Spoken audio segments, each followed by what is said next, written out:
พิ่นเว้าสู่ฟังว่าความหวังอยู่เมืองกรุงอยากมีอยากรุ่งให้เอาแห้งไปขายมีอยู่มีกินแต่มันบ่มวนหัวใจแข่งขันงานใหญ่ดินรนแทบตายในแต่ละวันให้คืนเมืองมาบ้านเฮามาเบิ่งผู้เฒ่าเพิ่นของข้าลูกหลานมีโอกาสกะวางแน่เด้อการงานคือโพดผู้ของทางอยู่บ้านนา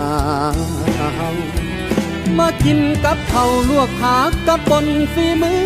แม่ไปวานแหหาอยู่หากินกับพี่พ่อ